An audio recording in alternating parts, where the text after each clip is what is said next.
bagong gawa ng Diyos, magdiwang tayo ng lubos, purihin ang manunubos.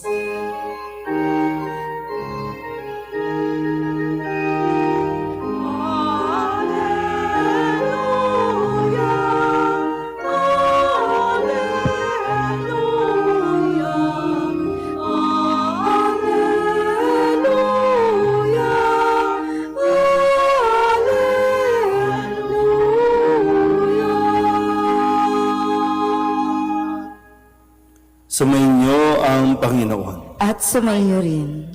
Ang mabuting balita ng Panginoon ayon kay San Marcos. Papuri sa iyo, Panginoon.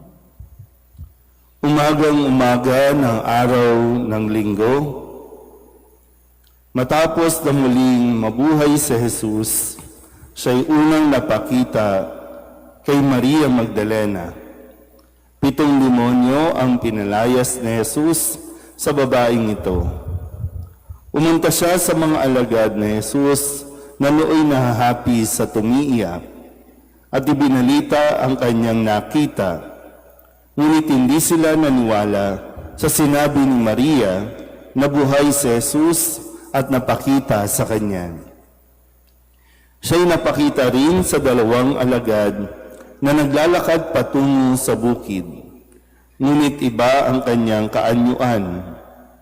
Bumalik sa Jerusalem ang 2 at ibinalita sa kanilang kasamahan ang nangyari, ngunit sila may hindi pinaniwalaan.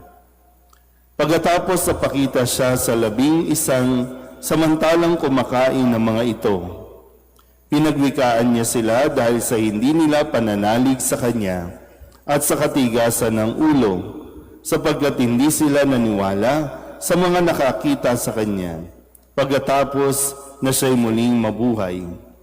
At sinabi ni Jesus sa kanila, "Umayo kayo sa buong sanlibutan at ipangaral ninyo sa lahat ang mabuting balita."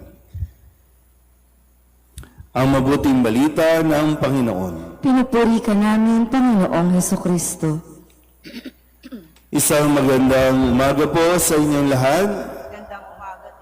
Ngayon po ay Sabado sa 8 araw na pagdiriwang sa Pasko ng muling pagkabuhay. 1 linggo ang makalipas. At atin po munang alalahanin ang ilan sa mga kwento at balita na ating narinig sa linggong ito. Nung Lunes, pagkatapos po pagsisimula ng ating 8 araw na pagdiriwang sa Pasko ng muling pagkabuhay, siya ay unang nagpakita sa mga kababaihan na narinig din natin sa simula ng ating ebanghelyo ngayon. Sinabi sa kanila ni Jesus, "Huwag kayong matakot.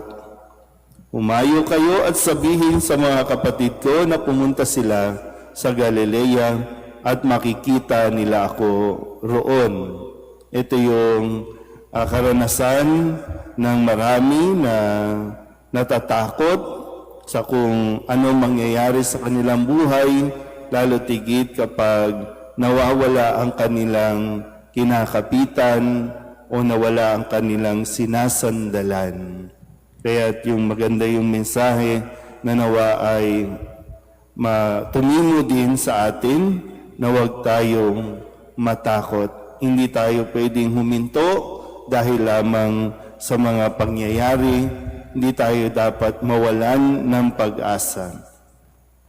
Noong Martes, muli ang pahayag nila, "Nakita ko ang Panginoon." Ito naman yung isang kwento dahil 'di ba meron tayong 4 na ebanghelyo na ginagamit at bawat isang ito ay mayroong pagpapahayag kung paano ang karanasan ng mga alagad o ng mga nakakita kay Jesus. Kaya matapos na magpakita sa mga kababaihan nung Lunes, nung Martes, ipinahayag na ng mga kababaihan na nakita nila ang Panginoon. Nung Miyerkules, ang sabi naman ng 2 alagad, nung sila po ay naglalakbay patungong Emmaus, ang sabi nila, at nung magbalik sa Jerusalem, muli ngang nabuhay ang Panginoon. At dahil sa kakulangan pa rin ng kanilang paniniwala, kaya mismong si Kristo na ang bumati sa kanila at ang kanyang bati, sumainyo ang kapayapaan. Nang paalala din sa atin sa mga panahon na tayo po ay nasaktan, sa mga panahon na tayo po ay pinahirapan ng iba, pero darating ang araw na haharapin natin sila, hindi para magiganti, kundi para magpahayag din ng pakikipag-ayos o ng kapayapaan. At nung Biyernes, si Kristo na bumati sa kanila at nagbigay ng kapayapaan ay nag-anyaya sa kanila na makisalo. Kaya nga sabi ni Kristo, halika kayo at mag-almusal tayo, sabi ni Jesus.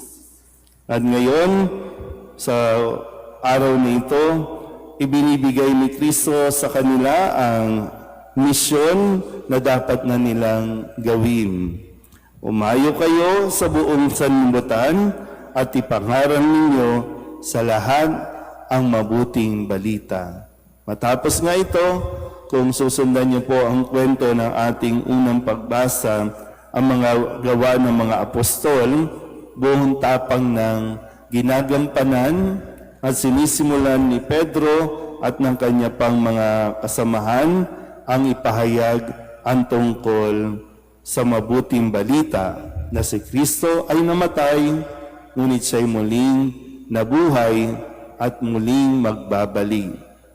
Kaya nga sabi ng mga tao sa kwento, sa unang pagbasa, ang mga iskriba, matatanda at mga pinuno, yung mga alagad na ito, dating walang lakas ng loob, dating ang kalagayan sa lipunan ay mabababang uri, mga mangingisda, mga hindi nakapag-aral, pero ngayon sila po ay buong tapang na nagpapahayag ng kanilang nasaksihan, naranasan sa piling ni Jesus.